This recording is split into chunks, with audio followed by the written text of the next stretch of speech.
पड़ेगा। क्या दलितों के लिए कानून अलग है क्या इसमें? नहीं, वो तो संविधान से ही चलता है। तो संविधान फिर ऐसा कैसे? मैं तो देखता हूँ ना सब चीज़ों को, मेरे पास सारी घटनाएं आती है। मैं जाता नहीं हूँ, मैं इसलिए नहीं जाता कि इसका परमानेंट सोल्यूशन ढूंढ रहा हूँ मैं। इसका परमानेंट सोल्यूशन जाना नहीं है। तो मैंने आपसे मांग रखी एक, मैं ये नहीं कह रहा हूँ कि आप खेती के लिए पट्टा दें जबकि वो प्रावधान में है, क्योंकि इनके पास ज़मीन है। मैंने उनसे पूछा, तो मैं उसके लिए नहीं कह रहा हूँ। मैं आपसे कह रहा हूँ एक, इनके लिए आर्म्स लाइसेंस। दूसरा, अगर हम इनको यहाँ से शिफ्ट करा दें, ये एक्ट का पार्ट है और अब आप पे बजट भी आप इस कर सकते हैं, ठीक है। दो, तीसरा, एक सुरक्षित माहौल उनके लिए, सुरक्षा व्यवस्था, क्योंकि बच्चे छोटे स्कूल जाए, उन पर क्या गहरा असर पड़ रहा होगा। उनका स्कूल बंद हो गया, कभी तो उनके मन में आएगा ना 2-4 दिन में कि हम स्कूल क्यों नहीं जा पा रहे। उनकी माँ क्या कहेगी कि उत्तर प्रदेश में कानून व्यवस्था ऐसी कि आप जा नहीं सकते क्योंकि मर जाओगे। तो ये तो आपकी साख पे सवाल खड़ा हो जाएगा। फास्ट ट्रैक कोर्ट में मुकदमा और परिवार को मुआवजा सरकार दे तो बहुत अच्छी बात है। हम तो करेंगे, हम लोग आपस में मिलकर करेंगे, हमने तय कर लिया। जितने हम बड़ी पंचायत बुलाएंगे उतने हम करेंगे, चाहे हमसे जो भी जुटे वो हम करेंगे। मैं आपको नहीं कह रहा, लेकिन आप चाहो तो कर सकते हैं। ये दुआएं देंगे सब लोग आपको कि भाई किसने हमारी मदद की। देखो, बाप कुछ भी हो, चाहे मिट्टी का हो, लेकिन वो अपने बच्चों को किसी आगे हाथ नहीं फैलाने देता। वो कोशिश करता है कि वो उनकी सारी लड़ाई लड़ दे। 2 छोटे बच्चे हैं, क्या उनकी शादी कौन करेगा? जब वो उनकी शादी का समय आएगा, आप और मैं कहाँ होंगे पता है थोड़े, और कौन जिंदा रहेगा कौन है ये भी नहीं पता ना। लेकिन वो बाप था ना, वो सब कुछ कर लेता, चाहे वो कैसे करता, लेकिन वो कर लेता। लेकिन ख़त्म कर दिया ना सब कुछ।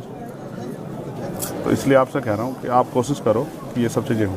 उनकी पेंशन की व्यवस्था, इसकी व्यवस्था पेंशन की तो हो गई, पेंशन होगी, पेंशन का हो गया। SC ST वाला ठीक है, उसमें चार्जशीट लगा के चार्जशीट में दाखिल करोगे तो उनके बाकी पैसे, ठीक है, ठीक है। अब इनकी असला का लाइसेंस, ठीक है, एक इनके लिए परमानेंट सुरक्षा। और क्या बचा, किस पे चर्चा की थी मैंने, क्या कहा था तुमसे? बच्चों उसके लिए 2500 रुपए के लिए वो शिक्षा जो है तो मिलेगा, वो कर सकते हैं। मैंने एक DM साहब से कराई थी उनके बच्चों की। हाँ, 2 बच्चों को मिलेगा 2500 रुपये पर मंथ। हाँ है, वो 2500 रुपये का प्रावधान है एक बच्चे का। 3 में से 2 का होता है वो। मैंने कराया, मेरे अच्छी तरह आगरा में एक DM थे, उन्होंने बहुत से DM थे, उन्होंने मुझसे बात की और उन्होंने करा कर दिया, ठीक है। बस अब मैं ये चाहूँगा ना, एक सबसे बड़ी जो है ना, जो साख पे सवाल आया खाकी की, वो ये है कि वो जो दूसरा आरोपी है जो मौके पे मौजूद था, जब वो कह रहे हैं, मैंने उनको कसम धर्म दे के सब कुछ पूछ लिया और मैंने ये भी कह दिया, सारे फैक्ट बता के पूछ लिया कि भाई इससे कमज़ोर हो जाएगा। तो वो कह रहे हैं वो मौके पे था, तो अब आप उसमें कोताही मत बरतो। वो ताकतवर हो सकता है, मैं समझ सकता हूँ, लेकिन ऐसा मत करो। नहीं, कानून से बड़ा ताकतवर कोई नहीं हो सकता, आप समझो, ठीक है ना। बिकरू याद है ना आप लोगों को? फिर क्या हुआ, और अभी हुआ एक दरोगा जी को लगी ना, फिर उसको विनय वर्मा को लाके कि हम वो मौके पर वो करवाने गए थे, बरामदगी, और वहीं मौके मार दिया पुलिस ने। हम सब जानते हैं, तो हम सब देखते हैं। हम नहीं वो कर रहे ना, जो गलत कर रहा है उसके साथ गलत करो, लेकिन सही के साथ गलत हो रहा है तो फिर ये अच्छा नहीं है। तो इसलिए उसको अरेस्ट करो राजीव भाई, और कह देना चारू मैडम से मैं एक ही उस तक वो करूँगा। मैं आज उनकी रिस्पेक्ट करूँगा अगर वो इस काम कर देंगी, और नहीं करेंगी ना, ऐसे ज़्यादा धमका रही है ना। वो जो सुन रहा था मैं अभी, आप थे पता नहीं कोई अंदर ही, तो कह रही है अच्छा इनकी ज़्यादा मदद करोगे ना और इनको भड़काओगे तो मैं तुम पे ठोके, क्या कर देंगे, ठोके मुकदमा। नहीं, ऐसे नहीं कह सकते। मैं आपको सुनाऊँ, सुनाऊँ आपको, कभी नहीं कह सकते। राममोहन जी सुनोगे? चलिए ठीक है, वो हम बात कर लेंगे। मैंने सुन लिया ना, मैंने सुन लिया। मैं बिल्कुल, मैं विदाउट फैक्ट कोई बात नहीं करता हूँ। देखो, जो मुझे जानता है ना वो जानता, मैं बिना उसके नहीं बहस करता हूँ। मैंने वो सुनी, हो कह रही है हम कर तो रहे अपना काम, तुम्हें कोई बात करनी, हाँ करो, उनसे बात, उनके रिश्तेदारों को नहीं बात करने, तो क्या कर रहे हो? कैसे होता है कानून व्यवस्था? अधिकतर तो सारी जितनी भी आपकी बातें हैं SDM साहब ने बताया था, और परसों ये प्रोसेस में पूरी होगी। एक लाइसेंस वाला इनका फार्म, मैं लाइसेंस और स्थापना के लिए मैं आपको एक सीनियर अधिकारी मानते हाथ जोड़ के आपसे आग्रह करूँगा।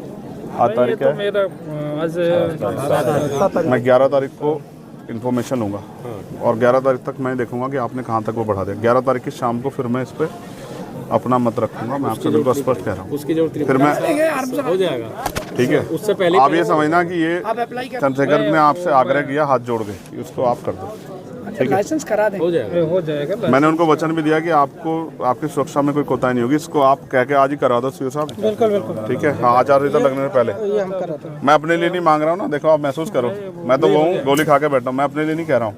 और मैंने नहीं कहा हमारे DM SSP को, मैंने उनको लाइसेंस के लिए कहा, उन्होंने मेरी अपनी मजबूरी बता दी, मैंने कहा छोड़ दो, मैंने जब मौत आएगी आ जाएगी, लेकिन इनके पास मौत तब आएगी जब चंद्रशेखर नहीं होगा। ये बात आप इसमें करना और विजय भाई साहब को बुला लेना, बड़े मजबूत आदमी हैं, उनको कहना ये उत्तर प्रदेश है और ये अब इसमें ये चलेगा नहीं जो आप कर रहे हो, धमकाना उमकाना बंद कर दें। मुकदमा आपने अपराध किया तो मरो ना, आप जेल जाओ, क्या वो मुसीबत है, सजा काटो ना, क्यों डर रहे हो?